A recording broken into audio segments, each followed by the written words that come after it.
I called 911. The person who answered was not a police officer. Hello? My 8-year-old voice trembled. Is this emergency services? It sure is. The cheerful male voice on the other end of the phone line answered. What's the trouble, young man? I frowned.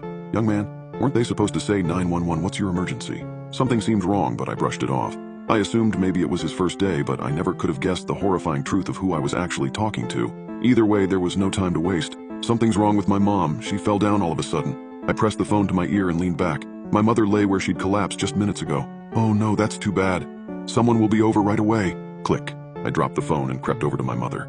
The faint rise and fall of her chest was the only way I even knew she was alive. Wait, I hadn't told the ambulance people our address. How had they not asked me for it?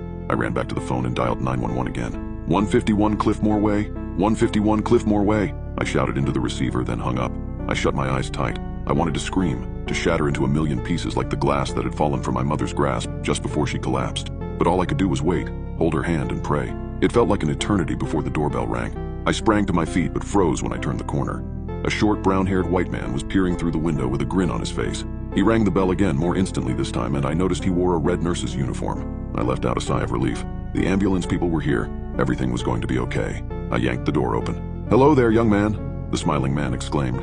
I read the name Marbus on his name tag, right beside the pens and stethoscope. "Where's the unlucky lady?" he asked. "You mean my mom?" I stammered. "She's in here." Two expressionless assistants in identical red uniforms rolled a Guernsey to where my mother lay, surrounded by shards of glittering glass.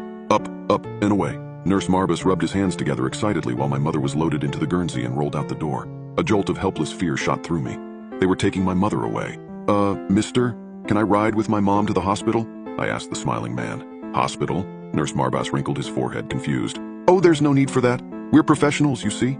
As the assistants loaded my mother into the back of the black ambulance, I looked over their shoulders at the sharp and jagged tools hanging from its walls. They weren't like any medical instruments that I'd ever seen.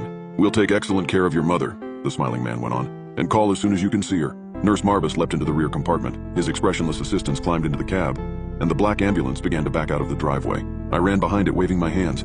I wanted to yell at them to stop, but I was just a kid. Who was I to contradict the professionals? I was still standing there 5 minutes later when flashing red and blue lights came skidding around the street corner.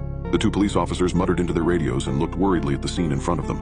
A crying child, a wide-open door. "Did you call 911? A blonde policewoman asked. "I did," I nodded. "But they already came. They took my mom away." The two police officers looked at each other. "I'm afraid that's not possible. We received a call from this location, a child shouting an address, and we're the first ones to respond." The words spun around in my head. If they were the first ones here, who had taken my mom?